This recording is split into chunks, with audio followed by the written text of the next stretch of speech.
podcast on an Erev Purim fast day. We are back with another podcast.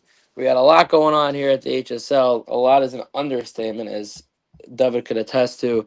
I don't even know where to begin with the Gridiron Gauntlet big football tournament with Cherry Hill coming up April 6th. We are now officially underway with our HSL Spring OG softball season.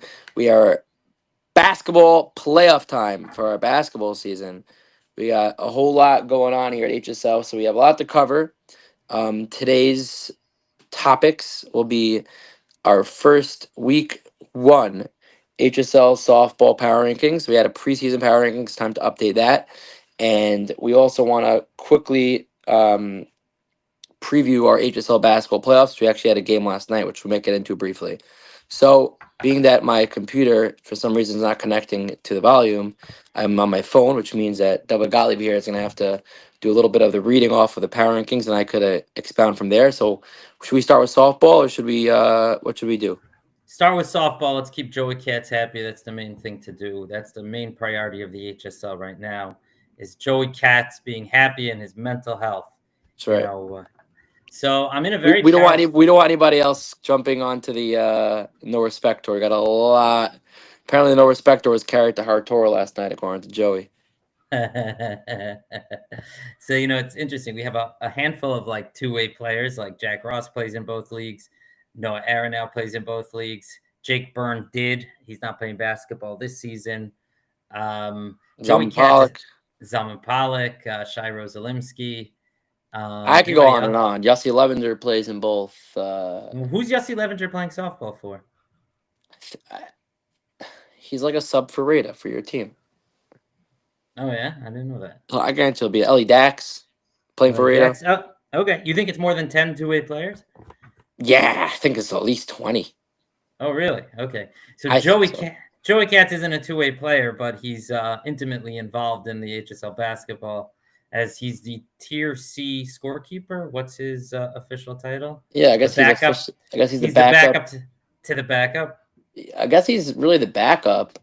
I don't know. It's whether you define Kolsky as the backup or as the temporary starter. So it depends how you want to define Kolsky before we're going to define Katz. Anyway, he's sort of a two-way player. So I'm in a very powerful position today, which I don't take lightly. I never know the power rankings before the power rankings, but today I do. I have them right in front of me, and we're going to get started. Coming in at number 8. Starting the Legacy League. Starting the Legacy League. I don't think you sent me the Titan. You probably know that by heart. Yeah. You didn't send me the Titan. Number 8, Margaret Teets Titans, the same as last week. They didn't play yet? They didn't play yet. Again, I am the most unfamiliar with their team based on Rocky's roster in the Summer League. There's nothing really much to write home about, just to be very honest and open. So until I see something from them, they will remain at number 8, and that's a pretty easy one. All right. Number 7, dropping 2 spots in the power rankings, is Jacob Byrne and the Addictive Ads. Jake, I tried doing you a little bit of a solid there. You guys have a solid roster coming in. When I was at your game, you guys were tied, I think, at 2 or something after the 5th inning. I come back, and all of a sudden, the Addictive Ads are once again addictive adding. They're doing what Addictive Ads does in the HSL, which means losing. I do believe that the Addictive Ads team this summer or this spring will be the best Addictive Ads team that Jake's had in an HSL league. However, I just saw, once I think they're losing 11-5 or something like that. It wasn't pretty. From what I heard after I left, a lot of errors in the field. So unfortunately, Addictive Ads is back in the doldrums of the league. I guess where they belong for now. But I have confidence that Addictive Ads will climb their way up slowly, but I might have jumped the gun a little bit. All right. Coming in the same spot as last week at number 6 is MS Motors Fireballs. MS Motor Fire. So they had an interesting week, actually. They split. The first game, they had a very impressive win over Jake Byrne and the Addictive Ads. Like I said, I was there when it was tied at 2. It was very close after the first 4 innings or so. And they must have pulled away and really dominated the last half of that game. However, the second game they played against the Jules by DK Hungry Hippos, they were very much manhandled in all sense of the word. They were absolutely dominated. Ellie Droslowitz, the HSL youth director, had a couple of great hits. Brian Cohen brought a great squad. We'll get into them in a minute. but it was really a blowout. So I was very fired up about them. Ari Slamos pitched a great game one, but then game two they really threw a complete dud in there. So I'll leave them at number 6. All right, so we already know that the Hungry Hippos are not number 7 and they're not number 6. So they've Correct. gone up a minimum of 2 spots. Correct. All right. Shlomo Ross, pay attention. Number 5 is number 5 is down 1 spot. And he's catching is it the Grasshoppers? It's the Grasshoppers, right? And he's catching Grasshoppers. Joey Katz, your boys showed up. Your boys are cold. Your boys are crying. Your boys didn't want to put on jerseys, and your boys ultimately fielded like 7-year-olds. So I apologize, Joey. I apologize, and he's catching Grasshoppers. Wait. They fielded like the 2024 Yankees in this 5th game of a World Series. Let's not talk about that. They came in cold, in all sense of the word cold. They did it pretty well. Joey actually pitched a pretty good game, at least from when I was there. I have to admit, his field didn't help him. They played against the top team in the league. However, they didn't look up for the challenge. They looked cold. They looked bitter. They didn't wear jerseys, which never helps your power rankings by not putting on those jerseys. Only had 3 or 4 guys wearing those jerseys. And that's why we dropped him a seed. And it's as simple as that. Some people don't know. Steve Pollan didn't pitch last week. Some people thought it was because of the weather. But the real reason is he was in the bushes scouting out Joey Katz's eephus pitch. You should have seen him saying Steve had the amount of jealousy that Steve had after posting that Joey Katz highlight on the community, and the amount that Steve was in awe of Joey's eephus, which, by the way, I don't think anyone else has that eephus. And that's a serious, by the way, that's a serious statement. It's not easy to throw the ball that slow and throw it for a strike. I joke around with Joey all the time. But yeah, I agree. I think Steve was using it as a total ploy just to be able to stalk out Joey Katz and get down that eephus pitch, something that Curling does not have in his arsenal. Yes, exactly. All right, number 4, dropping 2 spots are the Rights to Fly Black Sox. So the Rights to Fly Black Sox, shout out Rights to Fly, taking a tough loss together at day 3, brutal loss last night in the basketball playoffs. Rights to Fly Black Sox, I put it number 2. Shmuel Reda, year after year after year, brings a good squad. They played that top team in that league, and they were held in check almost the whole game, from what I understand. I was there for the first couple innings. It was pretty much even. When I came back, I think they were down by 3 and then 4. Dave, you could tell us you were playing in the game. They had 2 on, 2 out, the tying run at the plate, and a chance to win the game. Tie the game. Def swings it a pitch over his head, and he hits it. He actually hit it hard. He actually hit it hard up the middle. It was fielded and forced out at second. Like I said, the Black Sox have my respect. I myself was a Black Sox for 3 years. We won a championship, so 2 championships, right? 2 summer championships, 2 out of 3 years. So I have a lot of respect for them. However, after seeing them play the first week, that's my early take. Dave, you could expand on that a little bit. You were playing in the game. They've got a good squad. Ellie Cohn at third base, 40 years old. I don't know if he's the official starting third baseman. Is really smooth. We made a bunch of mistakes. I made a couple errors which didn't lead to runs. Our shortstop made a couple errors which did lead to runs. We made other errors. We walked 3-4 batters on the other side. That ump sucks, by the way. Is he doing that game? Is he doing Victory Field again this Sunday? Do you know? I don't know. He likes me and he brings bases, so I'm happy with him. Bringing bases is nice. You're going to beat a team like Cobra. You're only going to beat a team like Cobra Rentals if you don't make any mistakes. They profile like the Robins. They have good pitching, very good fielding, and decent hitting. Enough hitting. And you're gonna if you beat them, it's gonna be 3-2, 2-1 kind of thing. Is my opinion. Right. So we made 7 mistakes. We lost by 3 runs. If we had made 4 mistakes instead of 7, maybe we would have been in there. I'm trying to think if they made any mistakes. I think Gelb only walked 1 batter the whole game. That's what Gelb does, by the way. Gelb is very good. He keeps control of the strike zone. He's not going to overpower you. He's not going to throw some super spin pitch that's going to get you to pop up. He'll let the players hit the ball at his field. He has a great field, and the combination, like you were saying, similar to the Robins, it's very hard to score runs off of. Sabo and at third base, and I don't know who their shortstop is. Oh, it's Cavalier, I think. Yeah. Very impressive. I Very think Cavalier impressive was company. missing. Was he there? He was there at game Oh, 2? so maybe it Game, wasn't him. I don't maybe know. game 1 he wasn't there. He definitely wasn't there for one of the games. Well, then their backup shortstop is good too. Yeah, For the no, they got a Towers. great field. They got a really good team. Like I said, team to beat. Team to beat for sure. Okay, so we now know that the Hippos are not number 7. They're not number 6. They're not number 5. They're not even number 4. Number 3 in the power rankings are The Essen Poppers, who have not moved. They will remain number 3. I do think they are a very underrated team. Mazeroski and Pollock and Roslimsky and all those guys are great players. I just found out that Jeremy Tabak is actually on their team as well. Another multi-basketball and softball player. Jeremy is not playing with Blisco for the first time in many years, from what I Oh hear. yeah, Tabak is a two-way player also. You're right. I forgot about that. So yeah, so he's going to be playing. They have a good team, and until they didn't play last week, so I'll leave them at 3 and let them be until we see them in action this week. Another team, by the way, that didn't play not due to the cold, but rather because they wanted to just look at Joey Cass and see how Donnie Mazeroski, who's going to be pitching as a regular for the first time ever in the league, could try to adapt some new pitches. You know what's interesting, Avi? I'm just looking at the schedule now. We only have 2 left in the power rankings. So we now know the Hippos are either 2 or 1. Shlomo. Guess when the Cobra Rentals play the Jules by DK Hungry Hippos? Is it gonna be this week? Nope. Oh, week 8. It's week 8. So I'm gonna let Shlomo Ross know and Brian Cohen know something right now. I mean, Avi's in charge of the power rankings, but I don't think we made this mistake in basketball. I don't think they can get the 1 spot in the power rankings, even if they have 6 perfect games in a row. I don't think they can reclaim it until after week 8. I don't know if you agree, Avi. Well, unless Cobra Rentals goes 2 and 4. That's true.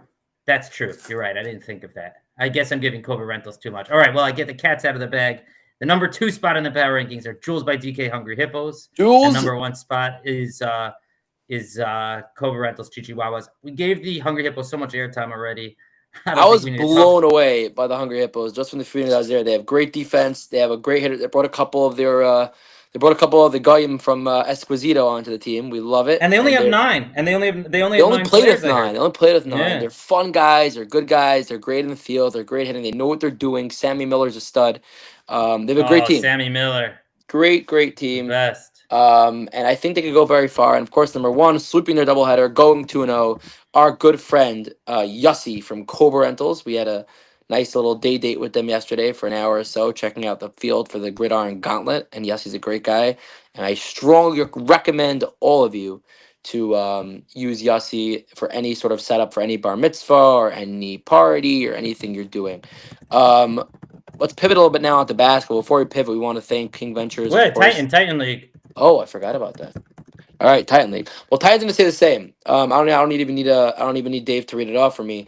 We only had 1 game of Titan last week, and that was the Robins absolutely pummeling. And I apologize for using the word pummeling, but absolute pummeling the J Azarad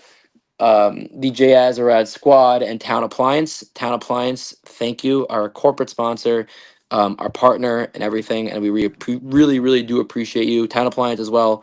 Turn around. I can't see it. Got to turn more. Do a full 360, Dave. Come on. There you go. Look at that gorgeous Town Appliance logo. You see the King Venture logo there as well. We really appreciate both you guys for helping us do what we do. Putting a product on for all the men's kids in our community. It really means a lot to us, and we thank you guys so much. Town Appliance is amazing. We will hopefully be making a trip down to their showroom in 5 towns the next week or so. Show you guys a little bit more of what they have. King Ventures, as most of you know by now, they've been with us for many seasons, or just over a year now, and King Ventures is officially our league sponsor for the spring, and they do all of our apparel for us, all of our merch, so we thank you as well. Speaking of Town Appliance, they got pummeled by the Robins. Ariel Cohn making his debut in the Titan League, granted against a new team in the league. From the feedback I got from the Azrad brothers, they just weren't ready. The pitcher walked 8 guys, or not 8, but 5 guys in the first inning. I think the Robins scored 9 runs in that first inning. They ended up winning 11-1. So I guess if you take away the first inning, they outscored Town Appliance 2-1 in the remaining 4 innings. Of course, the Robins will probably say they took the pedal off the metal once they're up 9-0.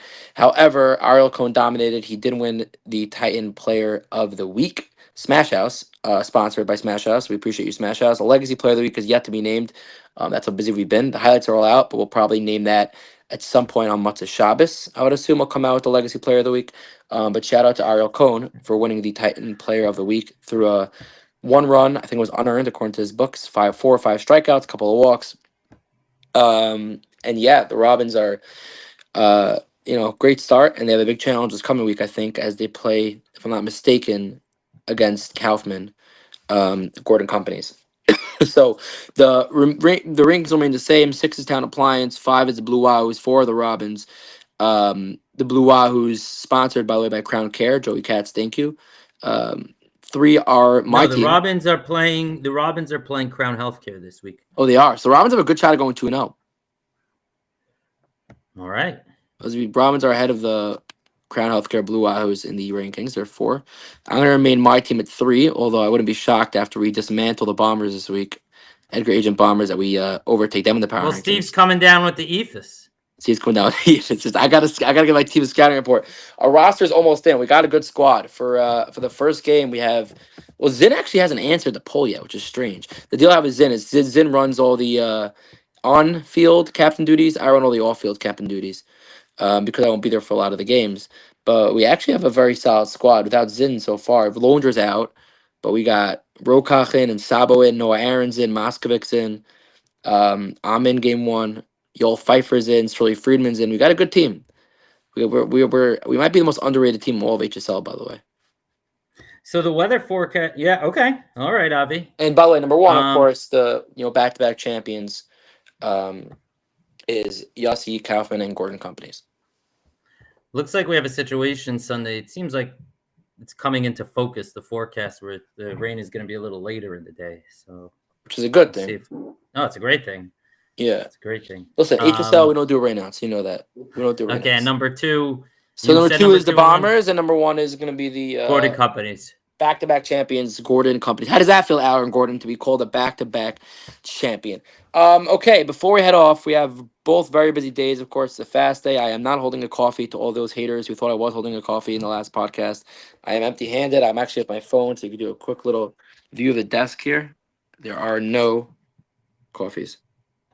Nothing. Anyways, I am respecting the fast. We had a really crazy game last night, and we want to have some people on from the game, but we don't have too much time. Day 3 Rides to Fly. I want to give a big shout out, besides to our sponsors from Day 3, Ellie Bosch, and also Rides to Fly as well. Amazing companies do amazing things, and you guys should really check them out. And of course, we appreciate them partnering with us. And of course, their run has come to an end. Although Day 3, which a lot on my mind. We'll get to it. We want to thank Ellie Dax, captain of Day 3 Rides to Fly. Sent me a really nice message last night. He also, spoke to me for a little bit after the game and really expressed how much he appreciated everything that HSL does. It means a lot. They're a bunch of good guys. It's honestly sad to see them go. But on the other side of things, Jules by DK, led by our boys, Yoni Sampson and Nate Levy, literally led by our boys, Yoni Sampson and Nate Levy, crazy comeback. I think they're down by 7. I look back, down by 7 with 1 minute and 2 seconds left, or 3 seconds left.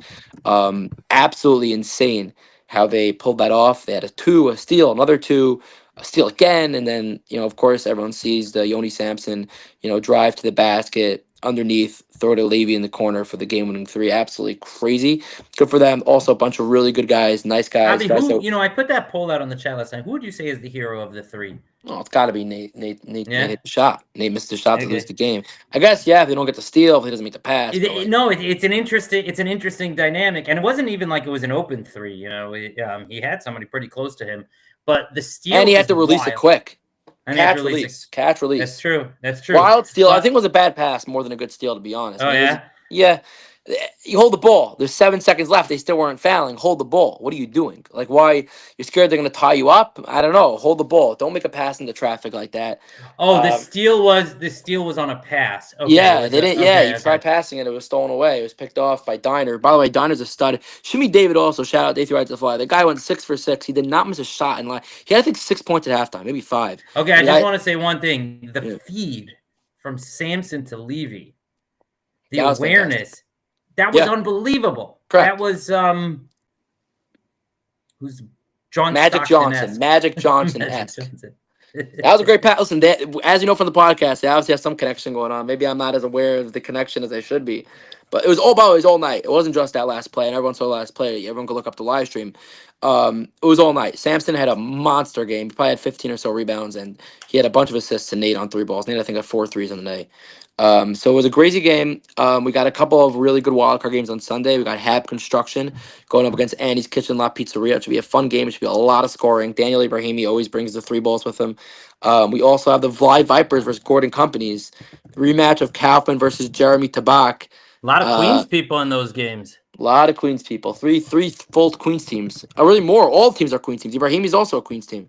All 4 of those teams are Queens teams. I guess I just meant I know a lot of the guys on each team. And then in those games, you have that matchup of Noah Aaron versus Jack Ross, which is a fun one. Which we've I dubbed Jack Ross the better player. I got yelled at from a lot of players how it's not even close and Noah Aaron's a better player.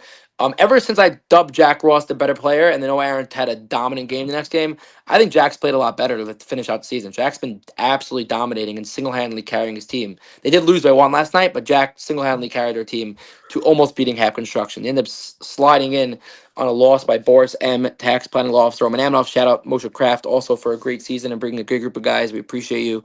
Moshe's an awesome dude, and we appreciate him bringing the team to the league. And then the only set quarterfinal matchup right now, other than already Jules by DK winning, is another fantastic matchup in under 5'10 Pipe Doctor and Caleb Pollen versus Royal Adjuster. Big question mark whether Jonathan Biaz is going to play. We don't know. However, Royal Adjuster, even without Jonathan, did make sure to have all their guys who played 2 games show up for the last week of the regular season last night, and they have a lot of real good talent ready to roll for the playoffs. So I don't know if they'll be able to make a championship run without Jonathan if Jonathan's not playing, but I definitely think they can make a very deep run into the playoffs. So that should be a lot of fun. And then, of course, Link Home Care and Olam Realty, I should say Olam Realty and Link Home Care coming in at the 1 and 2, are awaiting the winners/losers of the wild card games, and they'll be facing off next week, Thursday, as well in the quarterfinals. So we got a lot going on. I think that's all from me, Dave. I don't know if you have anything last to say. No, do we do any? So no power rankings for basketball? It's not how it works? I guess we could do one, but... Oh, no, you don't do power rankings because we're done. We have... I mean, I could give my power rankings going to the playoffs, but it's not even fully set yet because we don't even know who's going to be the final 8. The wild card games still haven't taken place. So we know that Jules by DK advances to the semifinals, but we don't know who Link's going to be playing. We don't know who Olam's going to be playing. It could be... but why wouldn't you have a power ranking based on... So how many teams are left in it right now? It's hard to... There's 6... There's 4 teams waiting for 2 more right now because 2 of the teams already played. Dax, Day 3 Rides to Fly, played Jules by DK. So they're gone. Jules by DK advanced, Dax is out. So now you currently have... but you would the way I would do it, but we're not going to, is you make a power ranking today of all the existing teams. Right. Who has the best shot? Well, that's that's simple. Okay, Link's number 1. It's very simple. I'll go Link, Olam, under 5'10 Pipe Doctor. Number 3. Yeah, for sure. Link, Olam, under 5'10 Pipe Doctor, and there's one more team, and that's it. Who's the other team that's in? Why not Jules by DK?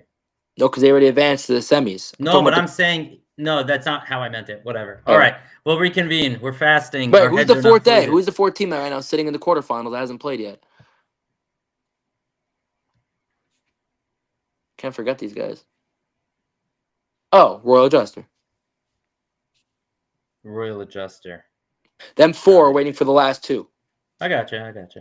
All right, exciting weeks coming up. We'll see you next time on Freilich and Purim, everybody. Freilich and Purim. All right, let's go.